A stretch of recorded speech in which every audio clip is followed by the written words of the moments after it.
He laid down his hammer and came to stand beside her as she crouched over her discovery.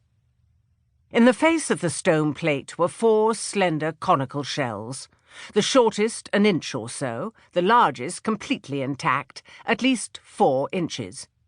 It looked not so much like a finger as the point of a spear. She rubbed her thumb over the hard, smooth surface, whose colour ranged from rusty brown to dark grey. "Lovely," Woodley said.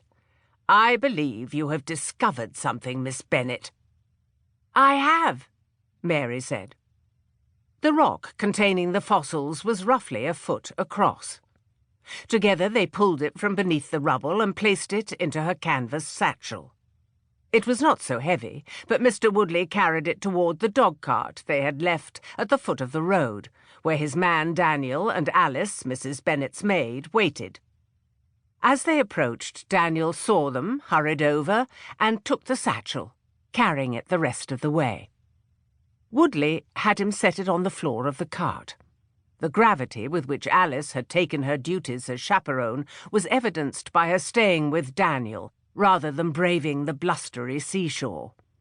Now she was all concern. She tucked the lap robe around Mary while Mr. Woodley told Daniel to take them to the inn. "A very lucky find indeed," Woodley told Mary as they rode back to town, his feet resting on her discovery. The rear seat of the cart faced backward, and as it bumped up the rutted path, their view of the bay expanded. The tide would soon cover the beach where they had spent the last hours. The sinuous masonry of the Cobb, the famous sea wall, embraced Lyme's small harbour and its fishing boats. Below the promenade, the beach lay devoid of the bathing machines of summer. The High Street pitched steeply up from the harbour, not half so busy as it would be in that season.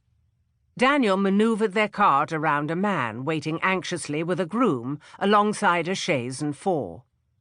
Under the overcast sky, the town lay steeped in twilight. Some servants could be seen at the fish market and butcher's shop, while men in work clothes came out of the ironmonger's. Outside the assembly rooms, a boy was lighting the lamps at each side of the entrance. At the King's Crown Inn they dismounted. Woodley sent Daniel to stable the horse and cart. Mary allowed the shivering Alice to hurry indoors while she stopped at a table set up outside the inn.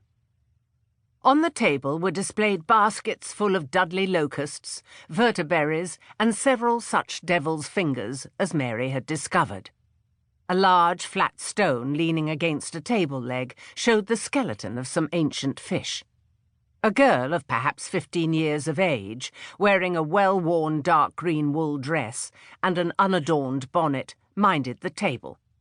Her ungloved hands, which she kept crossed before her, were rough, her knuckles red.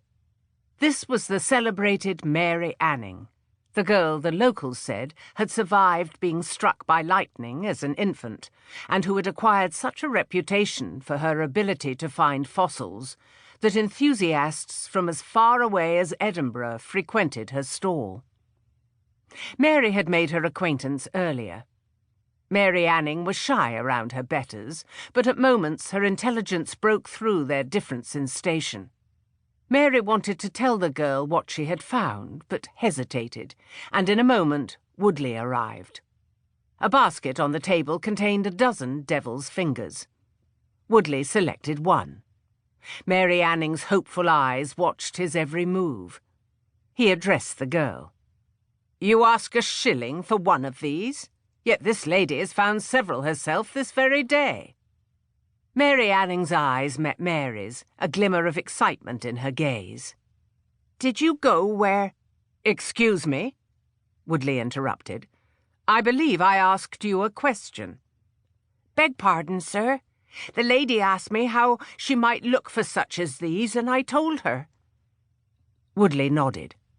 "Yes, indeed. It's remarkable that there are any left to find, since you deprive this beach of antiquities the moment that they appear. Those of us who study fossils can only travel here at great trouble on certain occasions, while you have the Blue Lias cliffs at your disposal every day of the year."